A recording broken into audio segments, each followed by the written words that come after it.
નમસ્તે, હું છું દિલીપ પટેલ.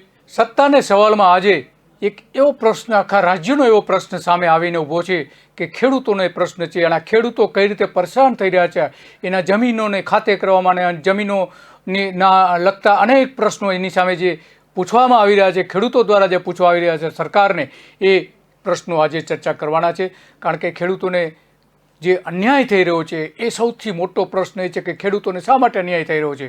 ખેડૂતો મજૂર બની ગયા છે, બની રહ્યા છે. શ્રીમંત ખેડૂત શ્રીમંતો બની રહ્યા છે, શ્રીમંતો ખેડૂત બની રહ્યા છે. આ આખી જે ઘટના છે, જે પ્રક્રિયા ચાલી રહી છે આખા ગુજરાતમાં, એ અત્યંત ગંભીર પ્રક્રિયા છે. અને એના કારણે ગુજરાત આવનારા થોડા સદીઓમાં આખું ગુજરાત જે છે એ નાના ખેડૂતો પણ નહીં રહે અને જમીનો ઉપર સામંતશાહી ફરીથી આવી જશે. જે આઝાદી પહેલાં જે હતી એવી આઝાદી પહેલાંની જે સામંતશાહી હતી એ સામંતશાહી આવી જશે. ખેડૂતો બધા જ મજૂરો બની જાય એવી પરિસ્થિતિ આવીને ઊભી રહી છે. જે ખેડૂત નથી તેને ખેડૂત બનાવવાનું મોટું કૌભાંડ આખા રાજ્યમાં ચાલી રહ્યું છે. બિન ખેડૂતો ખેડૂત બનીને તે ખેતી ખતમ કરી રહ્યા છે. કાળું નાણું છુપાવવા માટે ખેતરો ઉપર કાળ ચક્ર ફરી રહ્યું છે. ખેતરોનો ઉપયોગ કાળું નાણું છુપાવવા માટે થઈ રહ્યું છે. જે મૂડીવાદી સરકાર છે, ભારતીય જનતા પાર્ટીની મૂડીવાદી સરકાર છે, રૂપાણી સરકાર, આની પહેલાંની જે સરકાર હતી એ રૂપાણી સરકારે અનેક પ્રકારના કાયદાઓ બનાવીને ખેડૂતોના ગળે ટૂંપો દેવાનો તમામ પ્રયત્ન કર્યો છે. એને કાળ પંજો ફરી વળ્યો છે. અત્યારે જોઈએ તો સત્તાનો સવાલ સૌથી મોટો એ છે સત્તા સામેનો કે ખેડૂતોને અન્યાય શા માટે થઈ રહ્યો છે. ખેડૂત એટલે જમીન જાતે ખેતી કરતો હોય એ ખેડૂત કહેવામાં આવે છે. ખેડૂતની વ્યાખ્યા જ પહેલી છે કે જે ખેડૂત એ જમીન ઉપર ખેતી કરતો હોય એ ખેડૂત. જમીનની દેખરેખ રાખતા હોય, સાર સંભાળ રાખતા હોય, રાખવાની જે જવાબદારી સંભાળતા હોય, ખેતી કરતા હોય, એ જ વ્યક્તિ ખેડૂત ગણાય છે.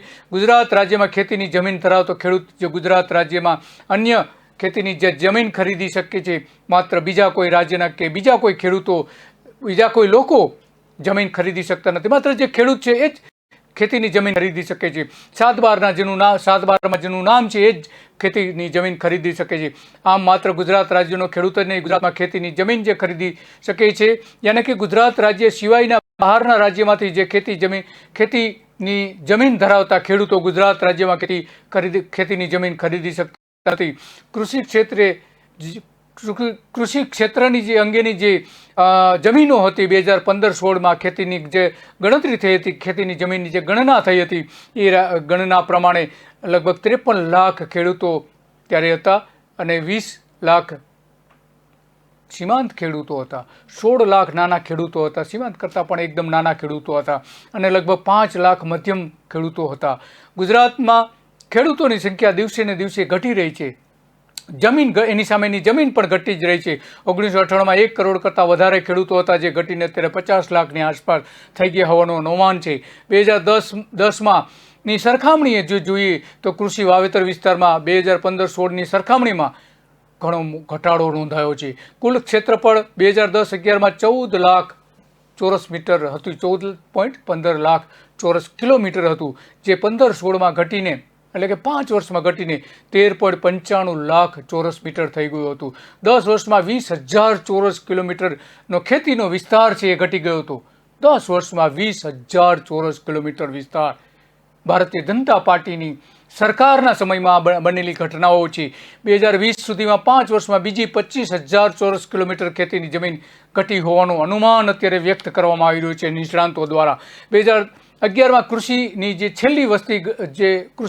છેલ્લી ગણતરી થઈ છે એમાં નાના ખેડૂત અને સીમાંત ખેડૂતોમાં વધારો થયો છે. 2015-16માં દેશની લગભગ 86.21% જમીનમાં નાના સીમાંત ખેડૂતો કે જે 0 થી 2 હેક્ટર સુધીના હતા એનો સમાવેશ થાય છે, જ્યારે તેની સામે વાવેતર વિસ્તાર જે ફક્ત 47.34% છે આખા દેશમાં. આ એક મોટી અસમાનતા જોવા મળી રહી છે. ખેતીની જમીન ઘટી રહી છે, તે કાં તો બિન ખેતી થઈ રહી છે અને એના પર શહેરો બની રહ્યા છે, અથવા તો ઉદ્યોગોમાં જઈ રહી તો ખારી જમીન બની રહી છે. સરકાર બતાવે છે તેના કરતાં વાસ્તવિક જમીન તો વધારે પણ હોઈ શકે છે. આદિવાસીઓને જે 12 લાખ એકર જમીન આપવાની મંજૂરી આપી હોવાનો સરકાર, ભારતીય જનતા પાર્ટીની સરકાર દાવો કરે છે. એટલે એકંદરે આમ જે બતાવવામાં આવે છે કે ખેતીની જે જમીન વધી રહી છે, પરંતુ ખરેખર તો આજે આદિવાસીથી લઈને જે બીજા જે નવસાધ્ય જમીનો થાય છે એ પણ જમીન સાથે ગણવામાં આવે તો મોટા પ્રમાણમાં જમીનો બિનખેતી થઈ રહી છે. ગઈ મહિને કેન્દ્ર સરકારે જે અહેવાલ જાહેર કર્યો છે એમાં જમીનો કેટલી છે એ અંગેની ચોંકાવનારી વિગતો બહાર આવી છે. ગુજરાતમાં 10 હેક્ટર ઉપર જમીન હોય એવા 0.4% લોકો છે અને 4.10 સુધી જે હેક્ટર સુધીની જે જમીન હોય એ 3.9% જ માત્ર છે અને 2 થી 4 હેક્ટર જમીન હોય એવા 11% જ ખેડૂતો છે. 1 થી 2 હેક્ટર જમીન હોય એવા 17% ખેડૂતો છે અને 0.4 થી 1 હેક્ટર જમીન હોય એવા 32% ખેડૂતો છે. 0.1 હેક્ટરથી 0.4 સુધી હેક્ટર જમીન હોય એવા 33% ખેડૂતો છે. આમ 1 હેક્ટર સુધીના જે માર્જિનલ જે ખેડૂતો છે એ 65% જોવા મળ્યો છે. કેન્દ્ર સરકારનો થોડા દિવસ પહેલાં જે અહેવાલ જાહેર કર્યો છે એ અત્યંત ચિંતાજનક છે. નાના ખેડૂતો વધી રહ્યા છે. નાના ખેડૂતો વધે છે એના કારણે એને ખેતી કરવી પોસાતી નથી. 1 હેક્ટર સુધીની જમીન છે એવા 65% ખેડૂતો છે અને એમને પોતાની ખેતર ખેડીને ખેતી કરવી પોસાતી નથી, એટલા માટે જમીનો વેચી દે છે. આ એક સૌથી મોટી અસમાનતા ઊભી થઈ રહી છે. જમીન વેચી દીધા પછી એ ખેત મજૂર બની જાય છે અથવા શહેરોમાં હિજરત કરે છે. 1 હેક્ટર એટલે કે લગભગ 5 થી 6 વીઘા જમીન થાય છે આમ સરેરાશ. આમ 2 વીઘા જમીન ધરાવતા હોય 33% ખેડૂતો ગુજરાતમાં છે. માત્ર 2 વીઘા જમીન કે જેમાં શાકભાજીનું ઉત્પાદન કરે તો પણ એમને પરવડે નહીં. ગ્રીન હાઉસ બનાવે તો જ એ ખેતી એના પર થઈ શકે, પરંતુ ગ્રીન હાઉસ બનાવવા પાછળના લાખો રૂપિયા એ ખર્ચ કરી શકે એમ નથી. પોતાનું ગુજરાન ચલાવી શકે નહીં શકે. આ બે વીઘા જમીનમાં પોતાનું ગુજરાન કોઈ પણ ખેડૂત કુટુંબ ચલાવી શકે નહીં. ગરીબ ખેડૂતો 13 લાખ થઈ ગયા છે. એના કારણે આજે આખી જે પરિસ્થિતિ સામે આવી છે એ પરિસ્થિતિ ખરેખર ચોંકાવનારી છે અને એટલા માટે સરકારે આના માટે તાકીદના ધોરણે પગલાં ભરવા જોઈએ. પૂર્વ મામલતદાર અને મેજિસ્ટ્રેટ ચિંતન આચાર્ય શું કહી રહ્યા છે એ આપણે જોઈએ. મિત્રો, 8 વર્ષની મારી મામલતદાર તરીકેની કારકિર્દી દરમિયાન મેં વિવિધ તાલુકાઓમાં ફરજ બજાવેલી છે. જે પૈકી ખંભાળિયા, બાબરા, માળિયા, મિયાણા, મહેસાણા આ બધા તાલુકાઓની અંદર મેં તાલુકા મામલતદાર અને એક્ઝિક્યુટિવ મેજિસ્ટ્રેટ તરીકેની મારી ફરજો બજાવેલ. એ દરમિયાન બિનખેડૂત હોય અને કૌભાંડ કરી અને ખાતેદાર બનેલા હોય એવા ઘણા બધા કિસ્સાઓ છે એ મારી નજર સમક્ષ આવેલા હતા. આ બધા કિસ્સાઓને મેં રિપોર્ટ કરેલા હતા. એમની ઉપર કાર્યવાહી કરવા માટે કરી અને પ્રાંત અધિકારીશ્રીને અને કલેક્ટરશ્રીને મેં અહેવાલ પણ કરેલા હતા. આખી ફાઇલ તૈયાર કરેલી હતી. માત્ર ખંભાળિયાની વાત કરું તો લગભગ 16 જેટલા આવા પ્રકરણો છે એ મેં પકડી પાડેલા હતા. કિસ્સાઓ એવા બનતા હોય છે કે ઘણી વખત જે લોકો બિનખેડૂત છે પણ બ્લેકની આવક ખૂબ વધારે હોય તો આ ખૂબ મસ્ત મોટી આવકને ખેતીની જમીનની અંદર છે એ સમાવી શકાય. એટલે ખોટી રીતે ખેડૂત ખાતેદાર બની, ભરતા નામથી ખાતેદાર બની અથવા તો રાજસ્થાન, મધ્યપ્રદેશમાં જમીન ખરીદી ત્યારબાદ ગુજરાતમાં આવી અને કેટલાક નબળા કર્મચારી અધિકારીઓ સાથે આર્થિક વ્યવહારો કરી અને ખાતેદાર બનેલાના દાખલાઓ છે. એવું પણ અમારા ધ્યાનમાં આવેલું હતું. કેટલાક કિસ્સાની અંદર તલાટી કમ મંત્રીએ સીધું જ 6 નંબરની અંદર એન્ટ્રી કરી દીધી હોય અને સીધો જ વ્યક્તિ કોઈ વર્ષની અંદર છે ખાતેદાર બની ગયો હોય. આવા પણ ભૂતકાળમાં જે કિસ્સાઓ બનેલા હતા એ ઉજાગર છે એ કરેલા હતા. પણ અફસોસ છે મિત્રો કે આ 16 પ્રકરણો જે ખંભાળિયાની અંદર મેં ઉજાગર કરેલા હતા આજથી 3 વર્ષ પહેલા, આજ દિન સુધી એના ઉપર કોઈ નક્કર કાર્યવાહી કરવામાં આવેલી હોય એવું ધ્યાનમાં આવેલ નથી. અને મને હજી પણ યાદ છે કે 15 કરોડનું કૌભાંડ, 5 કરોડનું કૌભાંડ અને સૌથી મોટું કૌભાંડ છે એ 100 કરોડની જમીનનું કૌભાંડ હતું જે ખંભાળિયા ખાતે વર્ષ 2018ની અંદર છે એ પ્રકાશમાં અમે લાવેલા હતા. પૂર્વ મામલતદારે એક જ જે ખેડૂત હતા, વેપારી હતા એ ખેડૂત બની ગયા હતા. આવું 100 કરોડ રૂપિયાનું કૌભાંડ એમણે બિનખેડૂતનું કૌભાંડ પકડી પાડ્યું હતું.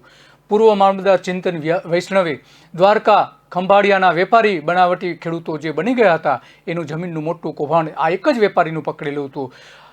આ એ સમયે સૌથી મોટું ખેડૂત બનાવવાનું મોટું કૌભાંડ એમણે પકડ્યું હતું. એ પ્રામાણિક હતા એટલા માટે એમણે તપાસ કરીને આવા જે બનાવો બનેલા હતા એ પકડી પાડેલા હતા. આ એક જ જે ખેડૂત હતા, વેપારી જે ખેડૂત બની ગયા હતા એમણે ખંભાળિયા, અમદાવાદ, વડોદરા, ભચાઉ, કચ્છના ભચાઉમાં ખેતીની જમીનો પછી ખરીદી હતી. આ જ આધાર ઉપર લઈને ત્યાં જમીનો ખરીદી હતી. આવા 16 ખોટા ખેડૂતોને વૈષ્ણવે ખંભાળિયામાં પકડેલા હતા, જેનું કુલ 150 કરોડનું ત્યારે જમીન કૌભાંડ થતું હતું. અને આજે તો આ જમીન કૌભાંડ જે આજની જ એની કિંમત પ્રમાણે 500 કરોડ રૂપિયા જેવી જમીન થાય છે. કલેક્ટરને એમણે અહેવાલ કર્યો હતો, પણ આજ સુધી પગલાં ભર્યા નથી. પરંતુ જેમણે આ કૌભાંડ પકડેલું હતું એ વૈષ્ણવને આજ સરકારે સસ્પેન્ડ કરી દીધા હતા, કારણ કે એ પ્રમાણિક હતા. ભાજપના સાંસદે મામલતદારની બદલી કરાવી દીધી હતી. ખંભાળિયાના 20 કરોડની તેમજ અમદાવાદની આસપાસની 80 કરોડની જમીન ત્યારે આ વેપારીઓની થતી હતી. પહેલાં 50% વસ્તી સવર્ણોની હતી, એ હવે ધીમે ધીમે સવર્ણો ગામડાઓમાંથી ખસીને શહેરો તરફ જઈ રહ્યા છે.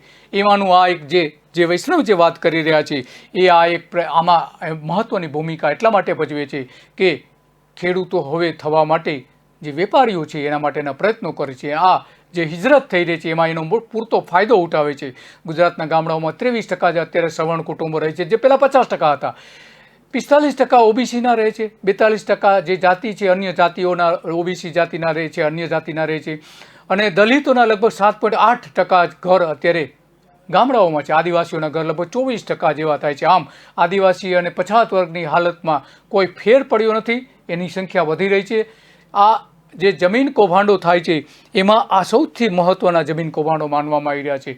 જમીનો વેચીને સવર્ણ કુટુંબો ગામડાઓમાં જાય છે, શહેરમાં હિજરત કરી જાય છે, અને એમની જમીનો ઉપરના બધા ગોટાળાઓ ચાલી રહ્યા છે. ગરીબ ખેડૂતોને ખેતી પરવડતી નથી, નહીં હોવાથી શ્રીમંતોને તે વેચી નાખે છે, અને બિન ખેડૂતની જે જમીન છે એ રીતે ટ્રાન્સફર થઈ રહ્યો હોવાના પણ કેટલાક બનાવો આપણી સામે આવેલા છે. ભાજપના 28 વર્ષના રાજમાં આ સર્વાયું છે.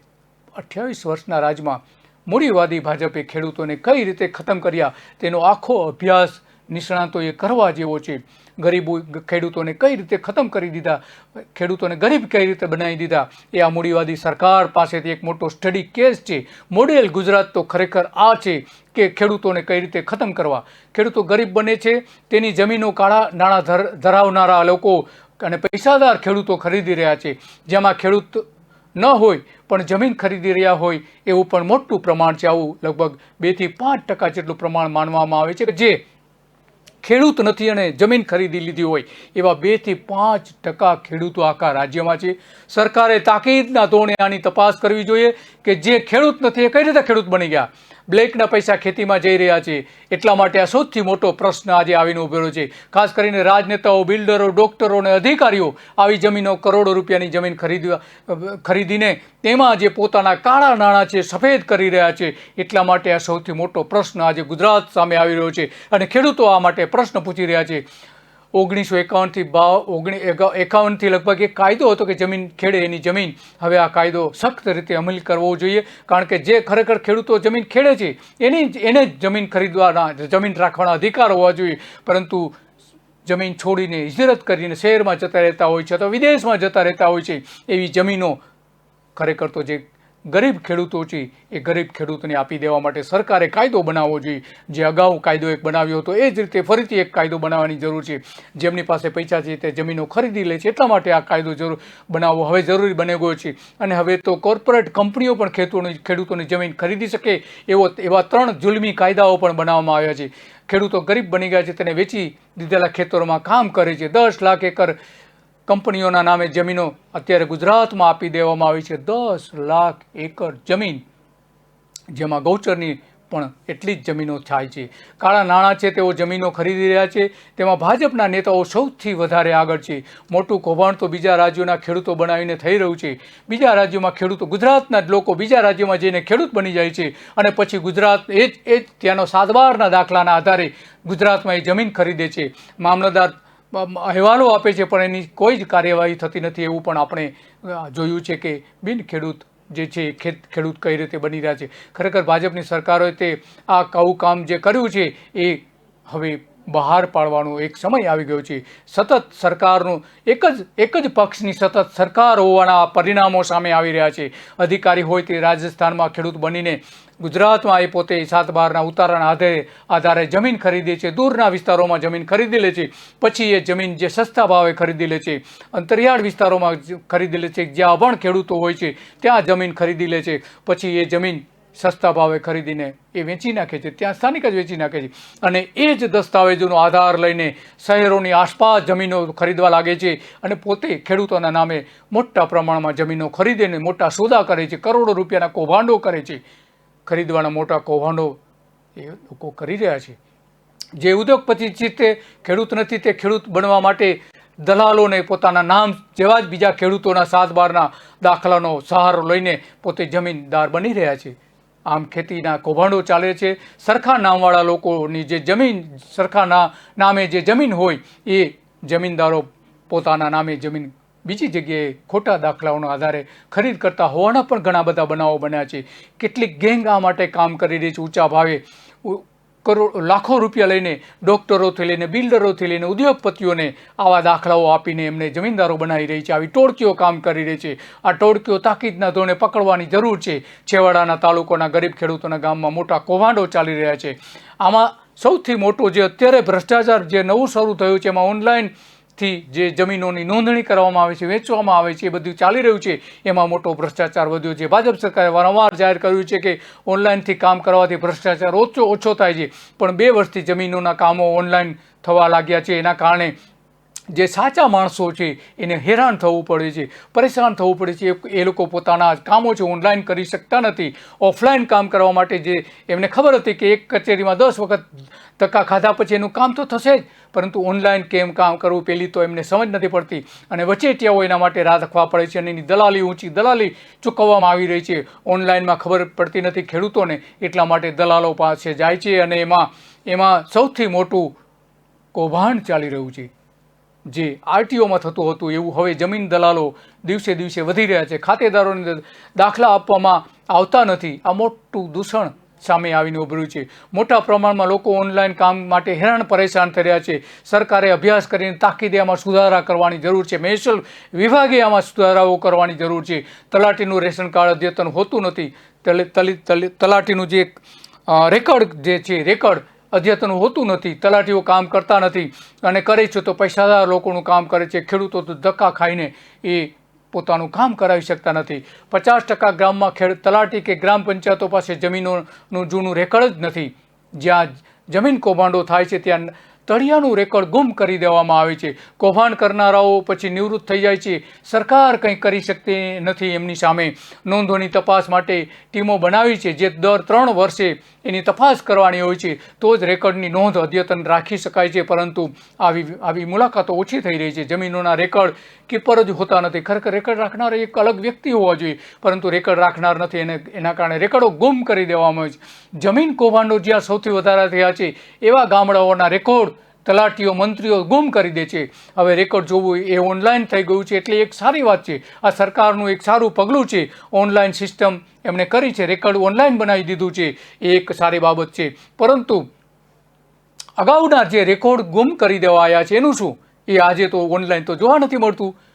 આ ગુમ થઈ ગયું છે એ એક મોટી ચિંતાનો વિષય છે. પણ અત્યારે જે સરકારે જે સારું કામ કર્યું છે એ 20-25 વર્ષ પછી ઓનલાઈન માટે સારો ફાયદો થશે. ખેડૂતોને મોટો ફાયદો કરી આપશે. 20-25 વર્ષ પછી જે તળિયાનું રેકર્ડ ગુમ થઈ ગયું છે એનું શું, એ સૌથી મોટો પ્રશ્ન છે. અને રીસર્વેનો એમાં સૌથી મોટો પ્રશ્ન આજે ઊભો થયો છે.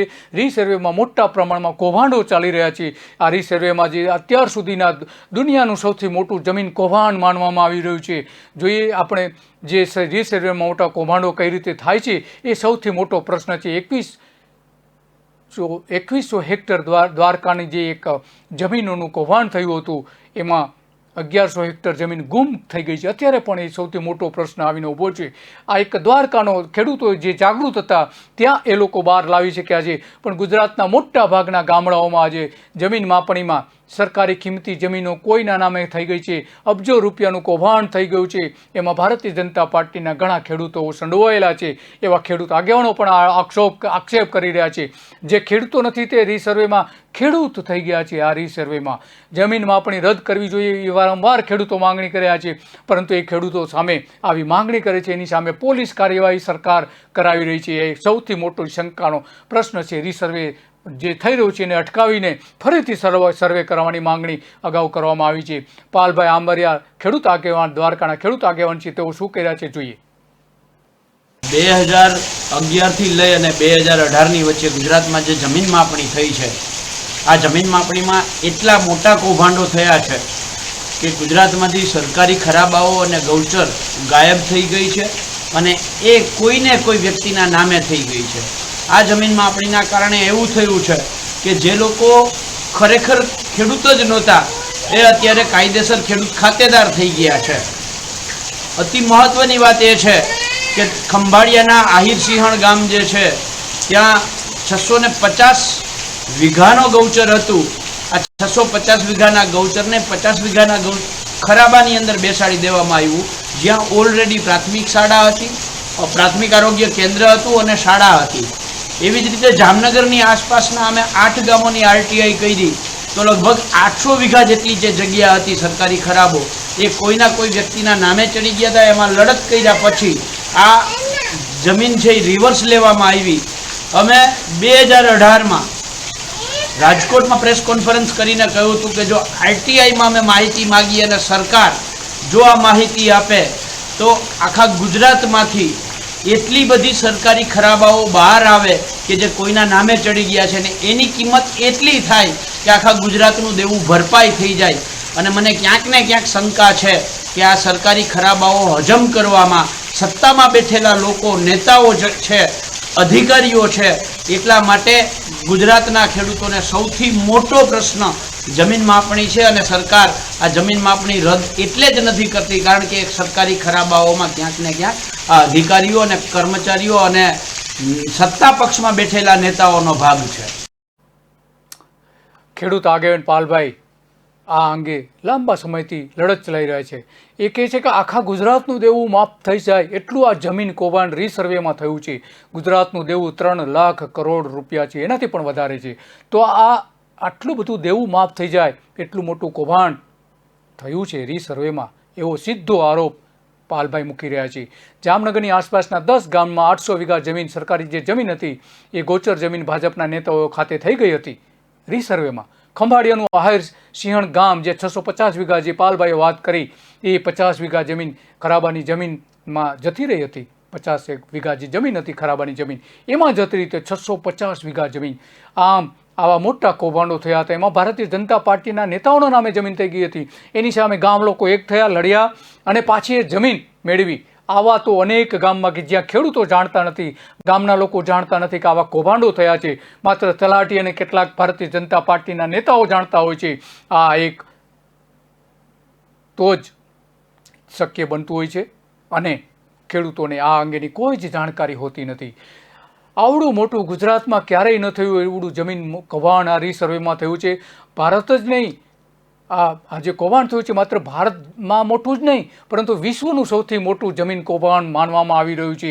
એટલા માટે રીસર્વેનું આ જે કૌભાંડ થયું છે એ ફરીથી સરકારે રદ કરીને એનો ફરીથી સર્વે કરાવવો જોઈએ અને પરફેક્ટલી જે સર્વે થાય એ પ્રકારના તમામ પ્રયત્નો કરવા જોઈએ. નહીંતર આ જે અબજો રૂપિયાનું કૌભાંડ જે થયું છે એ આવનારા દિવસોમાં તો જાહેર થશે. જ્યારે સરકાર બદલાશે ત્યારે સતત 28 વર્ષથી એક સરકાર રાખવાના કારણે સરકાર કેવા કૌભાંડો કરતી હોય છે એનું આ એક ગુજરાત મોડેલ છે. જો ભાજપના નેતાઓ વિશ્વનું સૌથી મોટું જમીન કૌભાંડ ગુજરાતમાં કરી શકતા હોય તો આ કામ ફરીથી સર્વે કરવું જોઈએ. એવું માનતા હોય કે આવું નથી થયું તો ફરીથી સર્વે કરી બતાવે. રૂપાણીના સમયમાં, એના પહેલાંની સરકારમાં, મોદીની સરકારમાં જે કંઈ થયું હતું એ બધું જ અત્યારેથી રીસર્વે કરવાની જરૂર છે. ભાજપના નેતાઓ તેમાં સંડોવાયેલા ન હોય તો રીસર્વે ફરીથી તાકીદના ધોરણે કરવું જોઈએ. જે ખેડૂતો માંગણી કર્યા છે, લાંબા સમયથી માંગણી કર્યા છે. સરકારે પોતે કબૂલ કર્યું છે કે 40% ગવર્મેન્ટ રેકોર્ડ બદલાઈ ગયું છે. જમીન રીસર્વે 18,000 ગામમાં થયું હતું, જેમાં 1,20,00,000 સર્વે નંબરો હતા. ગામના નમૂના નંબર 7/12ના જે ઉતારા છે એવા 8 કરોડ હસ્તલિખિત ઉતારા ઓનલાઈન કરવા ખાતરી આપવામાં આવી હતી. 43 કરોડ હસ્તપ્રત લિખિત જે છે એ ગામના નમૂના 6 પ્રમાણેની હતી. એ નોંધ ઓનલાઈન કરવાની સરકારે જે અત્યારે કરવાની થાય છે એમાંથી કરી નાખી છે મોટાભાગની. 10 લાખ મહેસૂલી કેસોની વિગતો પણ ઓનલાઈન કરવાની હતી. રાજ્યમાં મહેસૂલ વિભાગની આવક જે GST કરતાં બીજા નંબરે છે. 2019-20માં મહેસૂલ વિભાગની કુલ આવક અંદાજે લગભગ 11,600 કરોડ હતી અને 2020-21માં 12,000 કરોડ રૂપિયાની આસપાસ આ જે મહેસૂલી જમીનની આવક હતી. એક ટીપી સ્કીમ જ્યારે શહેરમાં બને છે ત્યારે 1 લાખ ચોરસ મીટર જમીનની જે માલિકી છે સરકારની થઈ જતી હોય છે અથવા અર્ધ સરકારી સંસ્થાઓની બની જતી હતી. ખેડૂતો પાસેથી આમાં 40% જમીન લઈ લેવામાં આવે છે, જેમાંથી 30% જમીન 30% પ્લોટો, આ 40% જે સરકાર લે છે એમાં 30% પ્લોટ તો વેચી મારે છે. 40,000 એકર જમીન વર્ષે બિનખેતીની થાય છે આખા ગુજરાતમાં. દર વર્ષે 40,000 એકર જમીન બિનખેતીની થાય છે. ગુજરાતમાં શહેરીકરણના ભોગે ખેતી સમાપ્ત થઈ રહી છે. 2 વર્ષમાં લગભગ 30 કરોડ ચોરસ મીટર જમીન બિનખેતી થઈ છે 2 જ વર્ષમાં. વર્ષ 2019માં 16 કરોડ 16.80 કરોડ અને 2020માં 13.47 કરોડ ચોરસ મીટર જમીન બિનખેતી થઈ હતી અને લગભગ 56,000 જેટલી અરજીઓ આના માટે થઈ હતી. એનો મતલબ એ થયો કે 56,000 જેટલી જમીનો બિનખેતી થઈ ગઈ છે. 74,000 એકર જમીન આ રીતે બિનખેતી થઈ ગઈ છે. આમ 37,000 થી 40,000 એકર જમીન દર વર્ષે ખેતીમાંથી બિનખેતી થાય છે, જ્યાં પછી ઉત્પાદન ગુમાવવું પડે છે, જેમાં 5% બોગસ ખેડૂતો હોવાનું પણ માનવામાં આવે છે. જે ખેડૂતો નથી એ ખેડૂતો થઈ ગયા હોય એવા 5% જમીનો ઉપર હોવાનું માનવામાં આવે છે. આ પૂર્વ મામલતદાર પણ આ જ રીતનું માની રહ્યા છે. એકવાર મીટરે 1,000 રૂપિયાનો ભ્રષ્ટાચાર અત્યારે અધિકારીઓ અને રાજકારણીઓ કરી રહ્યા છે. 13,000 કરોડનો ભ્રષ્ટાચાર તો માત્ર જમીનને એને કરવામાં થઈ રહ્યો છે. આખા ગુજરાતમાં 13,000 કરોડ રૂપિયા આ રીતે પગ કરી રહ્યા છે. 10 વર્ષમાં 2 લાખ હેક્ટર જમીન બિનખેતી થઈ છે 10 વર્ષમાં. તો વિચારો કેટલો ભ્રષ્ટાચાર થયો હશે. 13.75 લાખ હેક્ટર જમીન પર ખેતી થતી હતી તે હવે બિનખેતીની જમીન ઉદ્યોગો અને રહેણાંકના રસ્તા બનાવવાના કારણે આજે 10 વર્ષ પછી 11.62 લાખ હેક્ટર જ જમીન રહી છે. આમ 2 લાખ હેક્ટર જમીન શહેરો અને ઉદ્યોગો ખાઈ ગયા છે. તેમાં 1 લાખ હેક્ટર જમીન ઉદ્યોગો માટે આપી દેવા હોવાનો અંદાજ છે. જો તે વેરાન જમીન અને બંજર જમીન ઉપર આ ઉદ્યોગો થયા હોત તો એ જમીન ઉપર આજે ઉત્પાદન થયું હોત અને ભ્રષ્ટાચાર ન આટલો મોટો ભ્રષ્ટાચાર ન થયો હોત. રૂપાણીએ 50,000 એકર જમીન જે છે એ ઉદ્યોગોને આપવા માટેનું નક્કી કર્યું છે. એના ઉપર બાગાયતી પાકો લેવા માટે સરકારી જમીન આપી દેવાની વાત કરવામાં આવી છે. આજે અત્યારે જમીન જે મળી છે અત્યારે કુલ જે જમીન છે લગભગ 58 લાખ હેક્ટર જમીન ક્ષારવાળી અત્યારે થઈ ગઈ છે. એના ઉપર આ પ્રયોગો કરવાના બદલે સરકારની સારી જમીનો છે આપી દેવામાં આવી રહી છે. તે છે ગુજરાતના ખેડૂતોનું ઉત્પાદનના ટેકા પ્રમાણે 10,000 કરોડ રૂપિયાનું જમીનનું ઉત્પાદન ગુમાવવું પડે છે ખારી જમીન થઈ જવાના કારણે. એક ખેડૂતે સરેરાશ 3 હેક્ટરે 3 ટન જેટલું કૃષિ ઉત્પાદન એક ખેડૂત દીઠ ગુમાવવું પડે છે. સુરતમાં 20,000 કરોડનું આ જ રીતનું એક ભ્રષ્ટાચાર થયું હતું અને ગામમાં આવેલી 17 લાખ ચોરસ મીટર જમીન આપી દેવામાં આવી હતી અને એમાં ખોટા નામો દાખલ કરી દેવામાં આવ્યા હતા જમીનમાં. 25 સપ્ટેમ્બર 2020ના દિવસે મહેસૂલ પ્રધાન કૌશિક પટેલે પણ આ અંગે જાહેરાત કરી હતી કે જે મિલકતો છે એને જંત્રીની કિંમત પ્રમાણે દંડ થશે આવા કૌભાંડો કરનારાઓ પ્રમાણે સામે. પરંતુ એનો અમલ જે છે એ જોઈએ એટલો થતો નથી. 1.5 લાખ એકર જમીન કંપનીઓને અત્યારે અલગ અલગ કંપનીઓને આપી હોવાનો એક અંદાજ છે. કુલ મળીને કંપનીના નાના રણમાં જે કચ્છના રાણાના રણમાં 5,000 ચોરસ કિલોમીટરમાંથી 600 ચોરસ કિલોમીટર વીજળી કંપનીઓને આપી દેવાનું નક્કી કરવામાં આવ્યું છે. અત્યારે લગભગ 1.48 લાખ એકર જમીન તો આપી જ દેવામાં આવી છે. એક જ કંપનીને આપી દેવા આવી છે.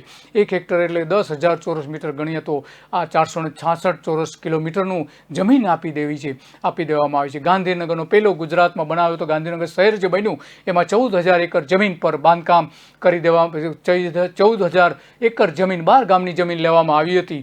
હવે આખા ગુજરાતમાં આ થઈ રહ્યું છે. ભરૂચમાં અધિકારીઓનું 600 કરોડનું ખેડૂતોનું જે જીઆઈડીસી બનાવવા માટેનું વાગરા તાલુકામાં જીઆઈડીસી બનાવવા માટેનું કે અધિકારીઓએ કૌભાંડ કર્યું છે. 1200 એકર જે જમીન હતી ખેડૂતોની એ બીજાના નામે લઈને સંપાદન કરીને ખેડૂતોના નામે આ જમીન લઈને 600 કરોડ રૂપિયાનું જમીન કૌભાંડ થયું હોવાનું દસ્તાવેજી પુરાવા સાથે ભારતીય જનતા પાર્ટીના નેતાઓએ જ ફરિયાદ કરી છે.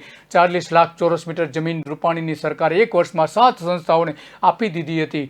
વસિયતનામાના આધારે પણ ખેડૂતો વિલ કરતા હોય છે અને એના આધારે પણ ખેડૂતો બની રહ્યા છે. પરંતુ સુપ્રીમ કોર્ટે આવા વસિયતનામાના આધારે જે ખેડૂતો થયા એ ફગાવી દીધા છે. આવી તપાસ રાજ્ય સરકારે તાકીદના ધોરણે કરવી જોઈએ. ગુજરાત હાઈકોર્ટે આ માટે પણ આદેશો આપ્યા હતા. હવે સુપ્રીમ કોર્ટે પણ કર્યા. 11 વર્ષ પછી આ અંગેના આદેશો કર્યા છે. એટલા માટે તાત્કાલિક ધોરણે આ તપાસ કરવી જોઈએ. 11 વર્ષ પછી જે આખી ઘટનાઓ બની છે વિલના આધારે સરકારે તપાસ કરીને ખરેખર શું થયું છે એ સૌથી મોટી ઘટનાઓ બને છે.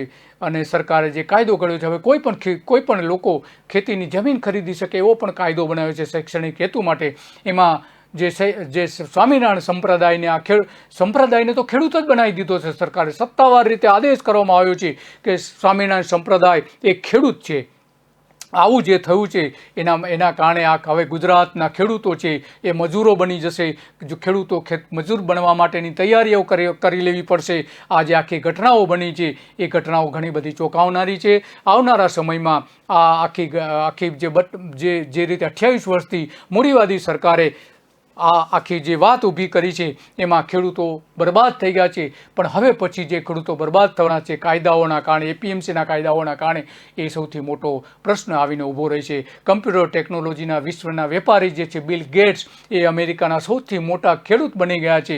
આવા ખેડૂતો હવે ગુજરાતમાં પણ બની રહ્યા છે અને આવનારા સમયમાં વધતા જશે. નાના ખેડૂતો પોતાની જમીન વેચીને ગરીબી તરફ ધકેલાઈ રહ્યા છે. આ પ્રશ્ન તાકીદના ધોરણે સરકારે ઉકેલવો જોઈએ એવી માંગણી ખેડૂતો કરી રહ્યા છે. નમસ્તે.